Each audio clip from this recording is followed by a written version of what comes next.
Rasulullah mentamsilkan, membuat perumpamaan. Respon manusia terhadap ajaran-ajaran Tuhan yang turun ke bumi. Respon yang pertama adalah respon manusia bagaikan respon tanah liat, tanah lempung ketika mendapat curahan hujan. Ditampunglah hujan itu sesuai dengan aslinya, air hujan. Respon manusia terhadap ajaran Tuhan yang kedua adalah respon bagaimana tanah gembur ketika mendapat curahan hujan. Tanah gembur ini menyerap air hujan itu ke dalam perut bumi. Dari perut bumi ini menimbulkan sumber mata air, menimbulkan sungai, menimbulkan perigi-perigi yang dipergunakan untuk perluan banyak juga. Untuk pengairan, untuk minum, untuk mandi. Ini yang kedua. Yang kedua ini kalau dalam bahasa Indonesia respon kontekstual.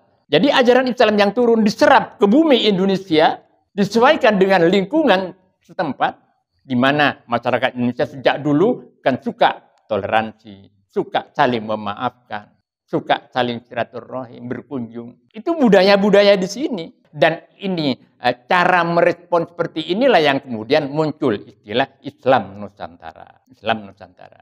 Jadi Islam yang diserap ke bumi Indonesia yang dasar-dasarnya merupakan ajaran-ajaran dikemas dalam budaya Indonesia. Kalau yang pertama respon tekstual berdasarkan teks. Kemudian yang kedua respon kontekstual. Nah, Nahdlatul Ulama menggunakan kedua-duanya. Ada bagian-bagian dari ajaran Islam itu yang harus direspon dengan tekstual. Tidak boleh diotak-atik.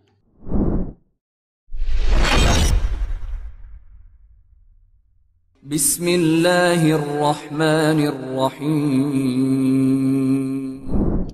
Assalamualaikum warahmatullahi wabarakatuh.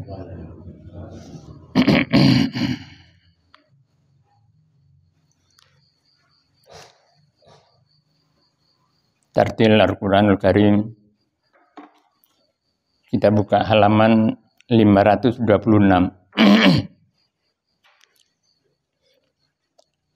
Halaman 526 Surah An-Najm. A'udzu billahi minasy syaithanir rajim.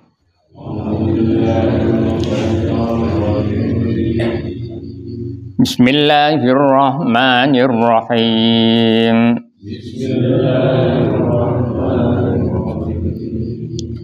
Wan najmi idza hawa ma dhalla sahibukum wa ma ghawa.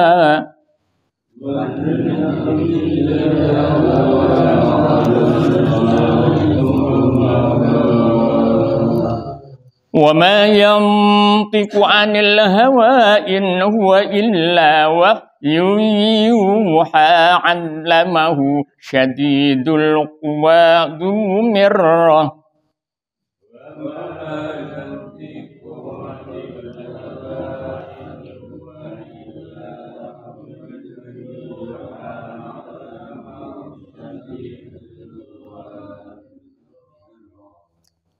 Fastawa wa huwa bil ufuqil a'la.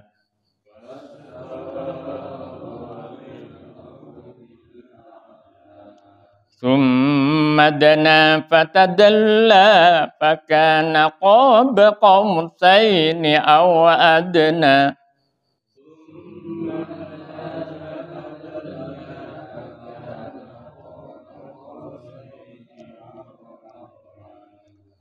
Fa'auha ila 'abdihi ma auha.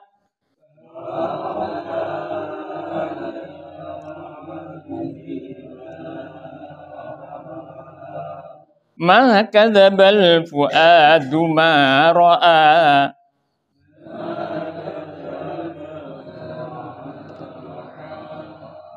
Afatumarunahu ala ma yara.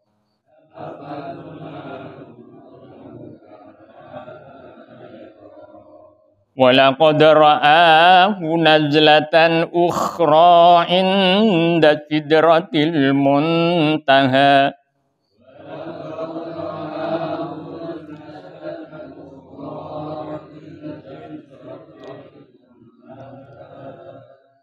Indaha jannatul ma'wa.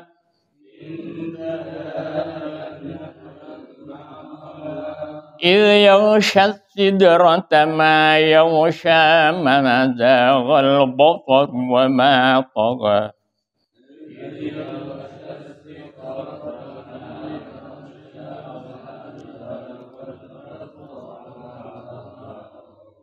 لقد رأى من آيات ربه الكبرى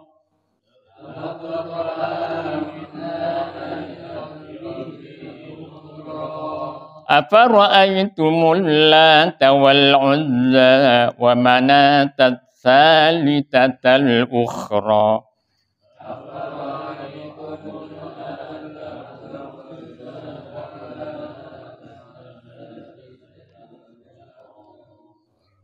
ألكم الذكر وله الأنثى تلك إذا قسمة ضيزى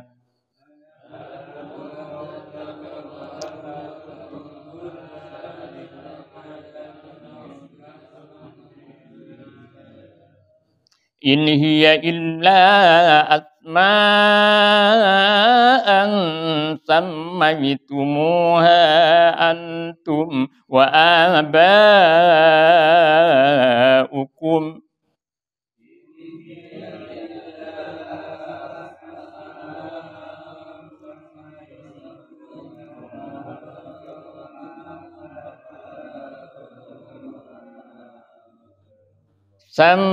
سميتموها أنتم وآباؤكم ما أنزل الله بها من سلطان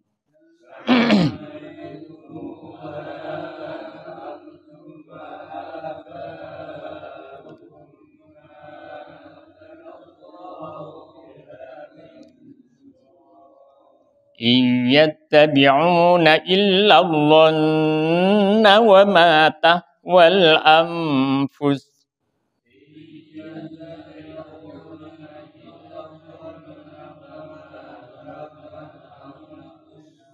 ولقد جاءهم من ربهم الهدى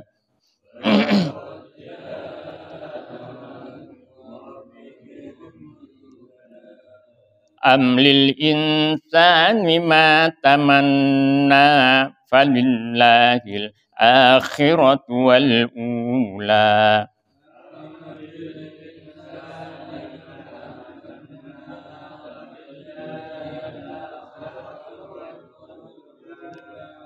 صدق الله العظيم. Tafsir Al-Quranul Karim, kita buka halaman 342.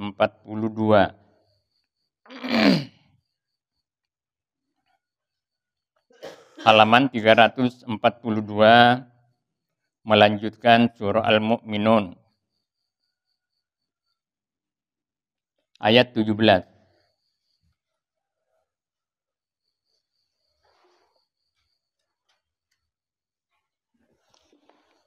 A'udzu billahi minasyaitonir rajim. Bismillahirrahmanirrahim.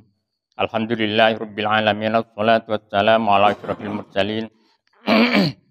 Sayyidina Muhammad wa ala alihi wa sahbihi ajma'in, amma ba'du.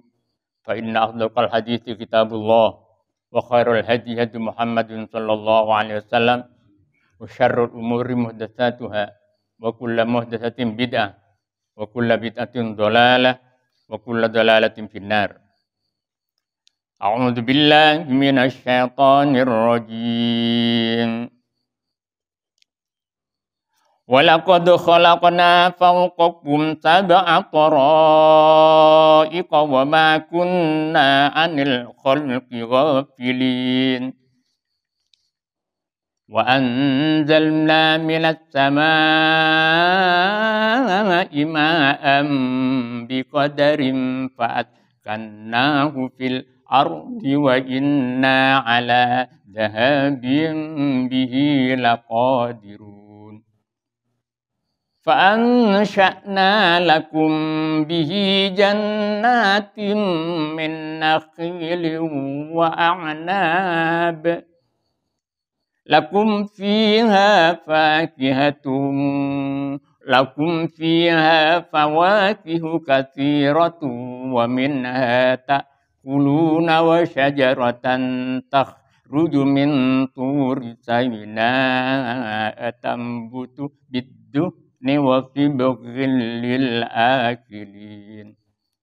Wa inna lakum fil an'ami la'ibrah nusqikum mimma fi butuniha wa lakum fiha manafi'u katsiratun wa minha ta'kuluna wa 'alayha wa 'alal fulki tuhmalun. Shadaqallahul 'azim. Alhamdulillah. Setelah libur Ramadan dan libur Idul Fitri, pada hari ini kita dipertemukan kembali oleh Allah Subhanahu wa taala dalam kajian Al-Qur'an, dalam kajian kontekstualisasi Al-Qur'an dalam kehidupan kita sehari-hari. Sampai pada ayat ke-17 ini dari surah Al-Mu'minun. Namun demikian saya ingin mewarnai bulan Syawal yang menjadi tempat Idul Fitri ini untuk mengucapkan taqabbalallahu minna wa minkum minal aidin wal faizin wal maqbulin kulla yaumin kulla amin wa antum bi khair. Semoga amal-amal kita di bulan Ramadan kemarin, mulai dari puasanya dan ibadah-ibadah yang lain, diterima oleh Allah Subhanahu wa taala sebagai amal ibadah yang ikhlas, yang bisa kita mengharap kelak di akhirat kami terima pahala-pahala itu. Dan sepanjang tahun mudah-mudahan kita senantiasa berada dalam lindungan Allah, dalam kesehatan yang sempurna, untuk kemudian mengisi sisa-sisa hidup ini untuk semakin mendekatkan diri kepada Allah Subhanahu wa taala. Di saat-saat seperti ini, di saat-saat kita beridul fitri, ada istilah atau aktivitas yang dikaitkan dengan hubungan kita sesama manusia, yaitu halal bihalal. Walaupun kalau kita cari di dalam Al-Quran maupun hadis-hadis Nabi, istilah halal bihalal ini tidak akan kita temukan, karena yang ada hanya di Indonesia, hanya di masyarakat Indonesia. Di Malaysia pun mungkin tidak ada itu. Di Brunei yang juga banyak kaum musliminnya juga barangkali tidak ada. Yang ada hanya Indonesia. Kalau merujuk pada kamus umum bahasa Indonesia yang ditulis oleh W.J.S. Purwadarminta, di situ halal bihalal diartikan sebagai pertemuan untuk maaf-maafan. Pertemuan untuk maaf-maafkan. Ketemu keluarga yang sudah jauh, yang dari jauh, yang sudah lama tidak berjumpa, atau ketemu satu profesi dalam sebuah kantor, dalam sebuah lembaga, kemudian berkumpul untuk saling maaf-memaafkan. Dan halal bihalal ini terjadi hanya di Idul Fitri. Tidak ada halal bihalal itu bulan Maulud, Mauludan, ada halal bihalal. Tidak ada kan? Peringatan Isra Mi'raj, ayo halal bihalal. Tidak ada. Nah, ini gak pernah terlintas dalam pertanyaan kita, kenapa halal bihalal ini kok ada di Idul Fitri? Ya kan? Gak pernah terlintas. Nah, sekarang kita munculkan pertanyaan itu, kenapa halal bihalal itu terjadi di Idul Fitri? Nah, karena Idul Fitri itu tidak akan terjadi kalau tidak ada puasa Ramadan. Sehingga urut-urutannya ada puasa Ramadan, kemudian ada Idul Fitri, baru kemudian halal bihalal. Bagaimana merunut istilah-istilah ini secara berurutan sehingga kita menemukan titik temu. Apalagi kalau dikembangkan, ada yang namanya mudik, ada yang namanya lebaran, ada yang namanya Idul Fitri, kemudian ada yang namanya halal bihalal. Kalau kemudian kita cari titik temu dari istilah-istilah yang membudaya di sekitar kita, akhirnya saya mendapatkan sebuah hadis yang ditulis oleh Abu Abdillah bin Ismail bin Ibrahim Ibnul Mughirah al-Bukhari. Di dalam awal-awal kitabnya sedikit tentang Imam Bukhari ini. Imam Bukhari ini untuk menghimpun hadis-hadis Nabi dalam sebuah kitab yang namanya Al-Jami'us Sahih, Sahihul Bukhari, di mana kitab ini kitab yang kedua di antara kitab-kitab dalam Islam yang paling sahih, yang paling dijamin autentiknya, paling dijamin. Jadi pertama mushaf Al-Quran itu jelas yang paling tinggi derajatnya. Kemudian di bawah ini Sahih Bukhari. Ya hadis Nabi sih, tapi hadis Nabi sudah dihimpun oleh Imam Abu Abdillah ini dalam sebuah kitab yang namanya Al-Jami'us Sahih, Sahihul Bukhari. Ini ranking kedua yang paling sahih. Di bawahnya Sahih Muslim. Nah, di bawahnya lagi kitab-kitab Sunan-Sunan, Sunan Abu Dawud, Sunan Ahmad dan sebagainya. Jadi Imam Bukhari ini meringkati ranking kedua sesudah Al-Quran, sesudah mushaf Al-Quran. Kenapa? Karena beliau ini menulis sabda-sabda Nabi, hadis-hadis Nabi dalam sebuah kitab yang paling sahih ini melalui pengembaraan. Melalui pengembaraan, ketika mendengar satu kalimat atau satu hadis yang kemudian diklaim itu sebagai hadis Nabi, itu mengembara. Mencari, jangan-jangan masih ada sahabat yang masih hidup untuk mengkonfirmasikan hadis ini. Apa yang telah diketahui oleh Imam Bukhari dikonfirmasikan dengan sahabat yang masih hidup itu. Walaupun misalnya ketemu dengan sahabat yang masih hidup, beliau masih melakukan istikharah. Melakukan istikharah, minta petunjuk pada Allah. Ya Allah, hadis yang kami temukan ini betul-betul sabda Nabimu atau bagaimana? Jadi istikharah. Nah, konon hadis yang akan kita bicarakan ini diistikharahkan sebanyak 16 kali. Tidak cukup 1-2 kali. Karena demikian, maka kualitas hadis-hadis yang dihimpun oleh Imam Abu Abdillah bin Ismail bin Ibrahim Ibnul Mughirah al-Bukhari ini menduduki ranking sesudah Al-Quran. Seperti Sahih Bukhari. As-Sahhul Kutub. Paling sahnya kitab-kitab dalam ajaran Islam. Pertama tentu Al-Quran. Di awal-awal hadisnya ini Imam Bukhari mengungkapkan satu hadis sabda Rasulullah bahwa Rasulullah mentamsilkan, membuat perumpamaan respon manusia terhadap ajaran-ajaran Tuhan yang turun ke bumi. Di situ disebutkan respon yang pertama adalah respon manusia bagaikan respon tanah liat, tanah lempung ketika mendapat curahan hujan. Ditampunglah hujan itu sesuai dengan aslinya, air hujan. Karena namanya tanah lempung. Jadi bisa menampung. Tanah liat bisa menampung. Ini dipergunakan untuk berbagai keperluan. Keperluan untuk minum, keperluan untuk mandi, keperluan untuk mencuci, dan keperluan-keperluan yang lain. Ini respon yang pertama. Respon manusia terhadap ajaran Allah yang turun ke muka bumi ini sebagaimana responnya tanah lempung ketika mendapat curahan hujan. Ditampunglah air hujan itu sesuai dengan aslinya tetap air hujan, dipergunakan untuk berbagai keperluan. Respon yang pertama ini kalau kita terjemahkan dalam bahasa yang lebih modern adalah respon tekstual. Jadi merespon sesuatu sesuai dengan aslinya.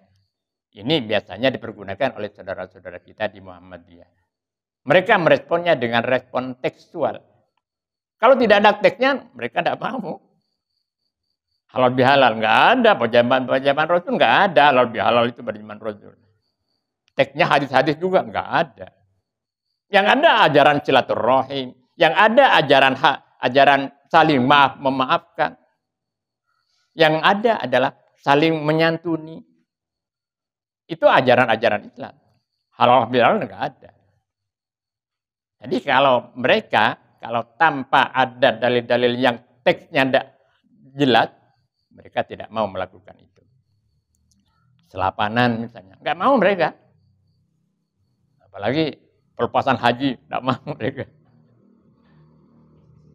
Karena tekstual itu tadi. Bagus sih, cuma biasanya arogansinya ada muncul di sini. Saya yang paling asli, saya yang paling murni, yang lain bid'ah, semua dibid'ah-bid'ahkan. Ini respon pertama, bagaikan respon tanah lempung yang kemudian mendapat curahan air hujan, ditampunglah air hujan itu sesuai dengan aslinya dan dipergunakan oleh berkat perempuan. Ini respon yang pertama, respon tekstual. Nah, kemudian yang kedua, respon manusia terhadap ajaran Tuhan yang kedua adalah respon bagaimana tanah gembur ketika mendapat curahan hujan. Tanah gembur ini menyerap air hujan itu ke dalam perut bumi. Dari perut bumi ini menimbulkan sumber mata air, menimbulkan sungai, menimbulkan perigi-perigi yang dipergunakan untuk keperluan banyak juga, untuk pengairan, untuk minum, untuk mandi. Ini yang kedua. Yang kedua ini kalau dalam bahasa Indonesia respon kontekstual. Jadi ajaran Islam yang turun diserap ke bumi Indonesia, disesuaikan dengan lingkungan setempat, di mana masyarakat Indonesia sejak dulu kan suka toleransi, suka saling memaafkan, suka saling silaturahim, berkunjung. Itu budaya-budaya di sini. Budaya-budaya di Indonesia. Diserap ke dalam perut bumi Indonesia, kemudian muncul menjadi halal bihalal. Tidak ada yang salah. Tidak ada yang salah. Dan ini cara merespon seperti inilah yang kemudian muncul istilah Islam Nusantara. Islam Nusantara. Jadi Islam yang diserap ke bumi Indonesia yang dasar-dasarnya merupakan ajaran-ajaran dikemas dalam budaya Indonesia. Ini respon kontekstual. Kalau yang pertama respon tekstual berdasarkan teks. Kemudian yang kedua respon kontekstual. Nah, Nahdlatul Ulama menggunakan kedua-duanya. Ada bagian-bagian dari ajaran Islam itu yang harus direspon dengan tekstual. Tidak boleh diotak-atik. Misalnya tentang kewajiban sholat, tentang adzan. Tidak seperti di Turki. Di Turki pada zaman Atatürk, ya, adzan diterjemahkan di situ. Nah, Nahdlatul Ulama tidak mau begitu. Jadi ada bagian-bagian dari ajaran Islam itu yang perlu direspon dengan kontekstual, disesuaikan dengan lingkungan, dan ada ajaran-ajaran itu yang tidak bisa tidak harus menggunakan tekstualnya. Tentang puasa, tentang tentang awal Ramadan, awal Syawal melalui ru'yah. Itu yang dilakukan oleh Nahdlatul Ulama. Yang ini memang kemudian Nahdlatul Ulama menggunakan dengan tekstualnya.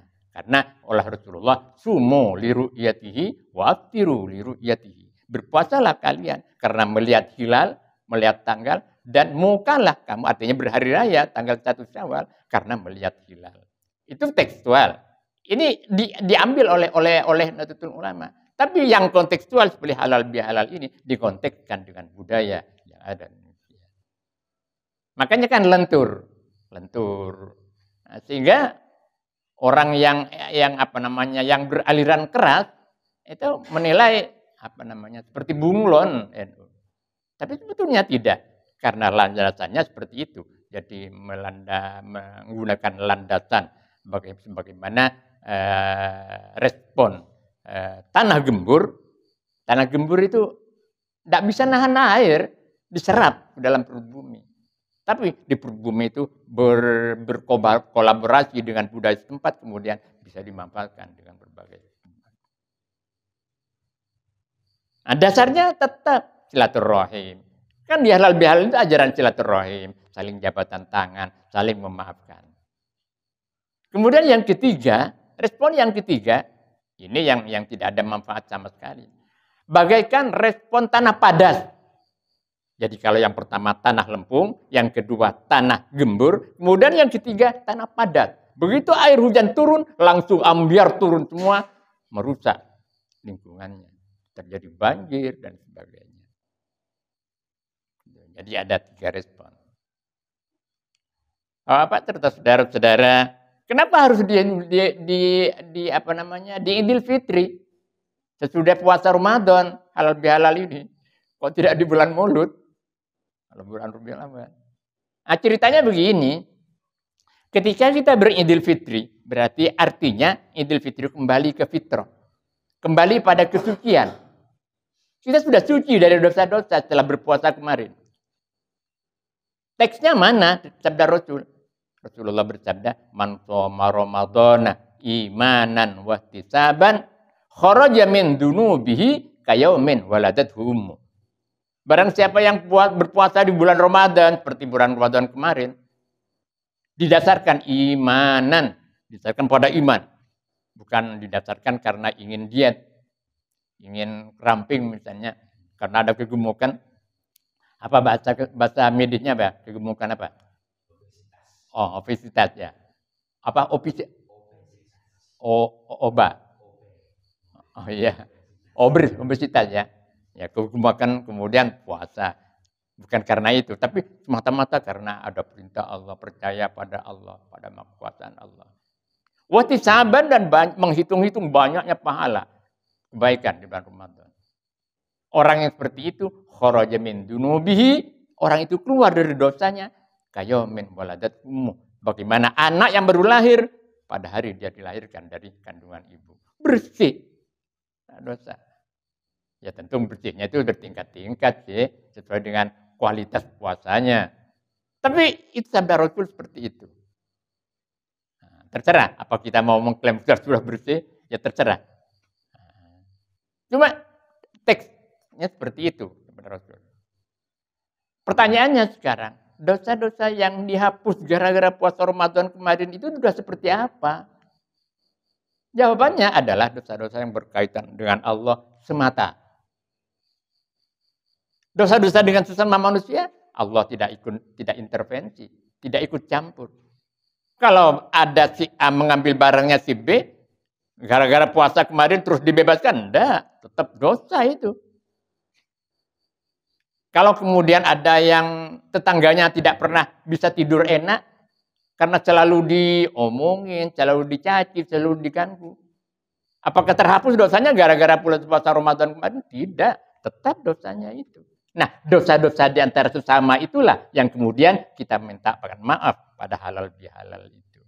Kalau sudah begitu, maka kita betul-betul beridul fitri, betul-betul kita suci dari dosa kepada Allah dan dosa terhadap sesama manusia.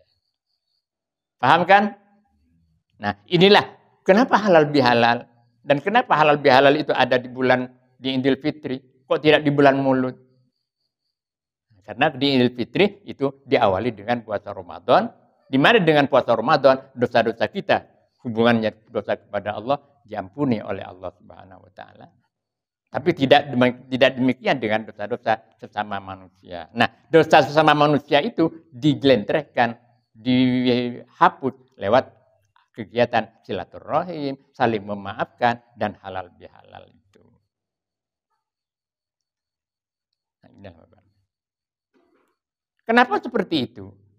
Karena ada sebuah hadis Nabi lagi, pada suatu ketika Nabi kumpul-kumpul dengan sahabat. Atadruna manil muflis, kata Nabi. Kalian tahu nggak seorang yang muflis, seorang yang bangkrut? Jadi Nabi bertanya pada sahabatnya, tahu kamu siapa orang yang bangkrut? Kemudian sahabat menjawab, qalu al-muflisu indana malla dirham lahu wala mata. Orang muflis, orang bangkrut itu menurut kami, wahai Rasul, adalah orang yang tidak punya uang, tidak punya harta, utangnya banyak. Tidak punya uang, tidak punya harta, tidak punya barang-barang. Utangnya banyak. Itu orang bangkrut. Nabi menjawab, ya itu juga orang bangkrut. Tapi qala Rasulullah al-muflisu min ummati may ya'ti bis yaumal qiyamati bis salatin wa shaumin wa zakatin wa hajjin wa umratin dan seterusnya wa ya'ti wa qad syatama hada wa hada fa hada wa akala mala hada. Yang artinya begini kata Nabi. Ya betul itu orang bangkrut juga. Tapi yang saya maksud itu adalah orang yang bangkrut di antara umatku itu adalah dia datang dengan membawa pahala sholat. Sholatnya rajin, berjemaahnya rajin, istikafnya rajin, puasa Senin Kemisnya rajin, hajinya berkali-kali. Apalagi umrohnya karena tidak ada waiting list umrohnya. Ya, bertahun-tahun, tiap tahun berangkat. Tapi ini tetangganya nggak pernah sepi dari omongan ini. Tetangganya tidak pernah aman dari sakitan lisannya dan sakitan tangannya. Harta-harta bundanya nggak pernah aman, selalu diganggu. Nah, orang-orang ini yang akan bangkrut nanti. Bangkrut bagaimana ceritanya? Karena kelak ketika amal orang-orang itu dihisab oleh Allah, nah, kemudian si A masuk surga, si B masuk surga. Ini ada yang protes. Ada yang protes. Jangan dulu ya Allah, jangan dimasukkan surga. Orang itu ketika ada di Kali Baru bertetangga dengan saya nggak pernah enak tidur. Selalu diganggu. Selalu dirasan-rasani. Selalu dicaci maki. Barang-barang saya selalu diambilin misalnya seperti itu. Akhirnya ini gagal masuk surga. Setelah masuk surga ada protes lagi. Diklaim lagi. Digugat lagi. Sehingga habis kebaikan orang-orang ini. Pahala sholatnya habis. Pahala puasanya habis. Pahala sedekahnya habis. Gara-gara itu punya kesalahan terhadap sesama manusia. Kalau sudah begitu, masih ada digugat lagi. Maka kejelekan orang yang menggugat ini ditemplokkan pada orang itu. Betapa celakanya. Nah, ini orang yang bangkrut, kata Nabi. Nah, mudah-mudahan kita tidak termasuk yang bangkrut ini. Oleh karenanya sering saya sampaikan, punya salah itu lebih baik punya salah pada Allah daripada punya salah terhadap sesama manusia. Loh kok begitu Kiai? Kan Allah itu yang menciptakan, Allah itu yang beri rezeki, Allah itu yang melindungi. Kok bilang lebih baik punya salah pada Allah? Iya, karena kalau punya salah pada Allah, taubatnya dilakukan dengan benar, pasti dan pasti Allah akan mengampuni. Taubatnya dilakukan dengan benar, pasti akan diampuni oleh Allah Subhanahu wa taala. Tapi tidak demikian dengan manusia. Walaupun sudah minta maaf, minta ampun, sampai nyembah-nyembah, itu tidak akan diampuni. Karena manusia punya rasa dendam. Atau ke kiamat, sampai kiamat aku nggak ngampuni, nggak mau nyepuro. Celaka kita. Celaka kita. Akan dituntut kelak di hadapan Allah Subhanahu wa taala. Ada pertanyaan kemarin, ada pertanyaan saya menyampaikan halal bihalal. Nah, karena ketika halal bihalal seperti ini tidak boleh kemudian kita nyelemor-nyelemorkan. Apa nyelemor itu ya? Diselipkan. Minta maaf ya, kesalahan-kesalahan saya yang lalu. Padahal dia ngambil barangnya, ngambil kopinya misalnya, atau ngambil merusak tanamannya misalnya. Harus dijelaskan itu. Tidak cukup selemoraki, diselipkan lewat halal bihalal. Tidak cukup. Harus disampaikan, dijelaskan. Dek, aku mau bayar SPP-nya anak, waktu itu nggak punya uang. Pisang kamu itu saya tegur, saya jual. Harus begitu, harus dijelaskan begitu. Kalau begitu dia keamarah dia. Nah kalau kira-kira amarah, tambah parah permusuhannya, ya jangan diberitahukan. Jangan beritahukan. Gimana caranya? Kirimin Fatihah, kemudian baca istighfar. Istighfar sebagaimana yang pernah saya sampaikan kan ini. Astaghfirullahaladzim, alladzi la ilaha. Astaghfirullahaladzim li wa li walidayya wa li ashabil huquqil wajibati alayya wa li jami'il muslimina wal muslimat wal mu'minin wal mu'minat al-ahya'i minhum wal amwat. Di situ wali ashabil hukukil wajibati alayya. Dan bagi orang yang memiliki hak-hak ada pada saya, dia mintakan ampun. Supaya kelak nggak nuntut kita. Supaya kelak nggak nuntut kita. Jadi astagfirullahaladzim li untuk aku. Wali walidayya dan untuk kedua orang tuaku.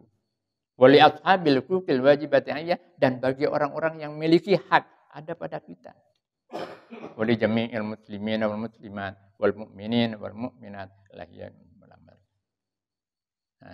Oleh karenanya kalau saya memang subuh itu kan sesudah doa pertama itu masih astagfirullahaladzim, astagfirullahaladzim alladzi li wa li walidayya wal ashabil hukukil wajibati alayya wa li jami'il muslimin wal muslimat wal mu'minin wal mu'minat lahiyat melamar sampai 3 kali. Asyhadu an la ilaha illallah wahdahu la syarika lah ilaha wahidah rabban syahidan la ma'budu siwahu wa nahnu lahu muslimun. Terusnya. Itu cara ini pun masih untung-untungan. Masih untung-untungan kelak. Apa mandi istighfarnya ini atau enggak? Masih untung-untungan. Makanya sekali lagi mudah-mudahan kita diberi kekuatan untuk tidak berbaik-baik dengan sesama manusia, dengan tetangga, dengan saudara, dengan siapapun. Berusaha berbaik-baik. Di samping dosa kita diampuni oleh Allah gara-gara puasa kemarin. Amin ya rabbal alamin. Saya rasa ya sedikit aja, mari kita lanjutkan. A'udzubillahi minasyaitonir rajim. Wa laqad khalaqna fawqakum sab'a tara'iq wa ma kunna 'anil khalqi ghafilin. Wa laqad khalaqna dan demi sungguh telah kami ciptakan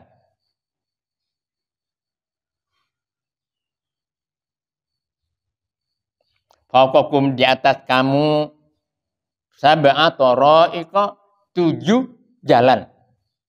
Tara'iq itu jamak daripada tariqah. Tariqah itu artinya jalan. Tara'iq jamaknya. Walaqad khalaqna fawqakum sab'a tara'iqa wa ma kunna 'anil khalqi ghafilin. Walaqad khalaqna dan demi sungguh telah kami ciptakan fawqakum di atas kamu. Apa yang diciptakan oleh Allah? Sab'a tara'iqa kepada 7 tara'iqa jalan. Yang dimaksud di sini adalah menciptakan 7 lapis langit di atas kamu. Kenapa disebut tara'iq jalan? Karena dari lapisan-lapisan langit itu tempat turun naiknya malaikat melaksanakan dan menyampaikan perintah-perintah Allah. Kalau misalnya ada hadis, ada bahkan Al-Quran. Aqimis salata liduluki syamsi ila ghasaqil layli wa qur'anal fajr. Inna qur'anal fajri kana mashhuda. Aqimis salata, tegakkanlah salat liduluki syamsi karena tergelincirnya matahari. Ini ada 3 salat di sini. Ila ghasaqil lail sampai gelapnya malam. Ini ada 2 salat di sini. Wa qur'anal fajr dan bacaan di waktu fajar. Artinya salat subuh di sini. Inna qur'anal fajri kana masyhuda. Karena sungguhnya salat subuh itu disaksikan oleh malaikat. Malaikat aplusan, penjaga malam dan penjaga siang. Begitu subuh, penjaga siang turun, penjaga malam mau naik ke kamnya. Nah ini bertemu di salat subuh. Aplusan.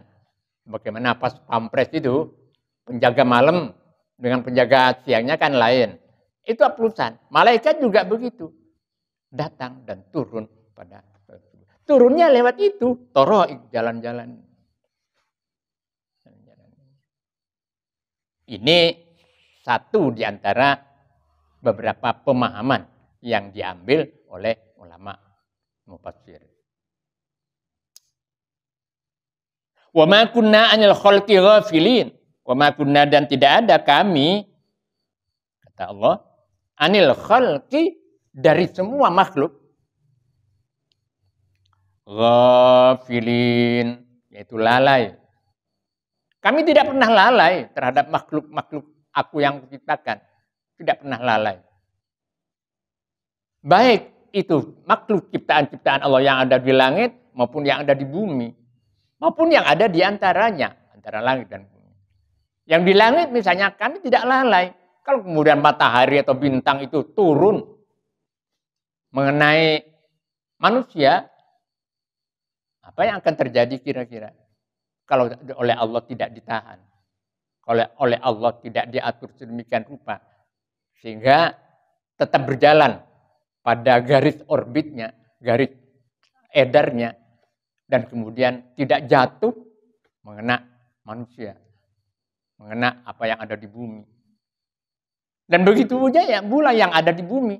Allah tidak lalai. Menjaga, melindungi, memberi rezeki. Allah juga tidak lalai ketika jam pagi matahari terbit dari timur. Kemudian terbenam di barat, terbit lagi.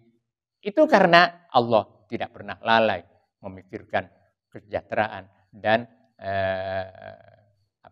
kebutuhan dan keperluan makhluknya, khususnya manusia. Wa ma kunna 'anil khalqi ghafilin. Ini panjang ayatnya. Nah, ayat ini Bapak, ketika pada ayat-ayat sebelumnya Allah sudah berbicara tentang kemahakuasaannya, kecanggihannya, dan kemauannya yang begitu tidak bisa dihalang-halangi. Di mana pada ayat-ayat sebelumnya Allah berbicara tentang ciptaan manusia yang berproses bermula dari setetes air mani. Kemudian berproses begitu mengagumkan sampai menempel di rahim ibu. Kemudian sedikit demi sedikit menjadi besar, perubahan proses-proses itu. Itu menunjukkan kecanggihan, menunjukkan dan mengagumkan terhadap ciptaannya itu. Maka pada ayat ini Allah mulai mengalihkan perhatian pada ciptaan-ciptaan makhluknya yang lain. Yaitu berbicara tentang bagaimana lapisan langit yang terdiri dari 7 lapis itu, yang kemudian di sini diistilahkan oleh Al-Quran sebagai toro'ik, jalan. Jalan turun naiknya malaikat menyampaikan perintah-perintah Allah kepada makhluk yang ada di muka bumi. Wa anjalna minas sama'i ma'am biqadarin fa'askanna fil ardi wa inna ala dhahabim bi laqadirun. Wa anjalna, dan kami turunkan, kata Allah, minas sama'i, dari langit, ma'an, air hujan maksudnya. Biqadarin, dengan atau sesuai dengan keperluan, kadar yang diperlukan. Entah kenapa kemarin 3 hari berturut-turut hujan terus. Apa memang ada yang perlu ini hujan terus 3 hari ini? Entah tadi masih ada sisa-sisanya. Ini jelas biqadarin. Jadi Allah menurunkan hujan itu sesuai dengan kadar keperluan. Entah apa musim kopi. Musim kopi mungkin sedang ngembang ya. Belum. Sedang ngembang. Nah, buah mocet. Nah, mulai cekak itu pocetnya. Dihujani terus. Karena kalau nggak dihujani, panas, terik, ini rontok Pak Haji ya. Pocet itu, apa namanya? Pentil. Kalau panasnya luar biasa, ini rontok. Tapi kalau dihujani, apalagi? Terlalu banyak juga rontok. Makanya ini mulai reda ini. Terlalu banyak busuk ya. Busuk. Ya. Apalagi sekarang harganya 60 kopi.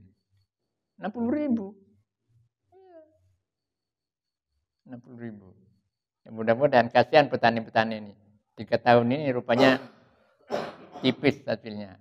Ada seperti kakinya kuda itu, pak po. Kasihan. Cuman kalau harga mahal kadang sedekahnya angel. Mana. Wa anzalna dan kami turunkan kata Allah minas samai dari langit ma'an air, arti air hujan biqadarin sekedar kebutuhan. Tujuannya apa? Nah, kalau kemudian hujan terus ya banjir, memian nggak kering, dan sampah-sampah menjadi busuk, menimbulkan penyakit. Kalau kemudian panas terus nggak pernah hujan, juga nggak bagus. Menimbulkan hal-hal yang negatif, yang buruk bagi kehidupan. Biqadarin dengan kadar. Oleh karenanya ketika hujan, seperti kemarin kali baru koron teman saya punya mantu, hujan terus. Pak Haji Halim mantu kemarin. Haji Halim mantu, hujan terus. Sampai malamnya hujan. Ya, tapi kalau keperluan satu orang harus mengalah kepada keperluan orang banyak, petani butuh air misalnya, kemudian yang perlu terang hanya satu orang misalnya karena mantu, faskannahu fil ardi, maka kemudian kami jadikan menetap air itu di muka bumi, di bumi. Apakah menetap di pertama dia di permukaan kemudian diserap ke dalam perut bumi? Padahal wa inna ala dhahabim bihi laqadirun. Sesungguhnya kami ala dhahabin untuk menghilangkan air itu laqadirun, benar-benar berkuasa. Kalau air itu dihilangkan oleh Allah, bagaimana cara menghilangkannya? Ya lama, nggak hujan-hujan. Sehingga air yang ada itu kering. Karena panasnya cuaca, kemudian air yang ada menjadi kering. Kali sungai-sungai menjadi kering. Bisa juga hilangnya air itu karena oleh Allah kemudian dibawa ke perut bumi yang paling dalam. Sehingga sumber-sumber itu nggak ngalir. Nggak muncul. Wa inna ala dhahabim bihi laqadirun. Ya ini kekuasaan Allah dan kemudian sekaligus rahmat dan kasih sayang Allah. Rahmat dan kasih sayang Allah. Kalau kita berbicara dengan air hujan, sebenarnya ada proses ini. Proses yang saling berhubungan. Ada uap air laut, kemudian dibawa oleh angin, kemudian dibawa oleh angin menjadi awan yang tebal, kemudian di situ turun air. Nah, kali baru suka hujan karena di situ ada gunung, kemudian uap yang dari Moncar, uap yang dari mana lagi? Pantai-pantai itu dibawa ke barat oleh angin, kemudian terhambat di sini. Kemudian hujannya curahnya besar di Kali Baru karena di situ ada penghambat mendung. Nah, kemudian setelah jadi kalinya hujan, kemudian bermuara di laut lagi. Jadi dari laut kembali ke laut bermuara. Nah, siapa yang mengatur itu kalau tidak Allah Subhanahu wa taala? Kalau bukan Allah yang mengatur itu. Jadi dari laut, uap laut menjadi air hujan, dari air hujan kemudian sungai-sungai mengalir dan semuanya bermuara di laut. Ini wa anzalna minas samaa'i ma'an. Ini kalau kita baca sekilas tidak ada manfaat bagi jiwa kita, bagi pikiran kita. Tapi kalau kemudian kita analisa wa anzalna minas samaa'i ma'an, timbulnya air hujan itu dari proses uap air laut yang dibawa oleh angin kemudian berhenti dalam satu kawasan karena mendungnya berat, kemudian turunlah menjadi air hujan. Yang air hujan itu kembali lagi ke laut, bermuara di laut. Nah, ketika seperti ini, maka di belakang ada al-ibrah. Pelajaran bagi kita. Al-ibrah di belakang itu. Wa inna ala dhahabim bihi laqadirun. Padahal untuk tidak menurunkan hujan, untuk menghilangkan hujan, menghilangkan air itu, laqadirun, benar-benar Allah berkuasa. Tapi tidak dilakukan oleh Allah karena kasih sayangnya dan rahmatnya Allah terhadap makhluknya, khususnya manusia. Kalau dihilangkan air itu, tidak hidup panca-panca. sangat butuh. Fa'ansha'na lakum bi jannatin min nakhilin wa a'nab. Wallahu a'lam bishawab.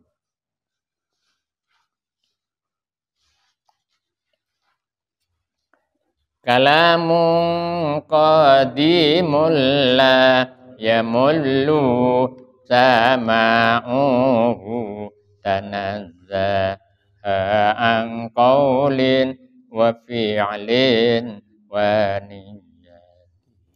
Bihi ashtafi min kulli da'in wa nuruhu dalilun li qalbi 'inda jali wa hirati. Faya Rabbi matti'ni bi sirri hurufihi wa nawwir bihi qalbi wa sam'i wa muqlati. Wa salli wa sallim ya ilahi ala nabi wa alin wa ashabin bihim nil tubuyati. Wa ya Rabbi zidni bi ilman wa hikmatan bijahin nabi man ja'ana bil hidayati. Wa ya Rabbi waffiqni bitaqwaka ya Allah. Fa ya Rabbi irhamni bihusni khatimati. Alaihi salatullah thumma salamuhu wa alin wa ashabin bihim nil tuhajati. Al-Fatihah. A'udzubillahi minasyaitonir rajim. Bismillahirrahmanirrahim. Alhamdulillah. Ar-Rahmanir-Rahim. Iyyaka na'budu wa iyyaka nasta'in. Ihdinas siratal mustaqim. Siratal ladzina an'amta 'alaihim ghairil maghdubi 'alaihim waladdallin.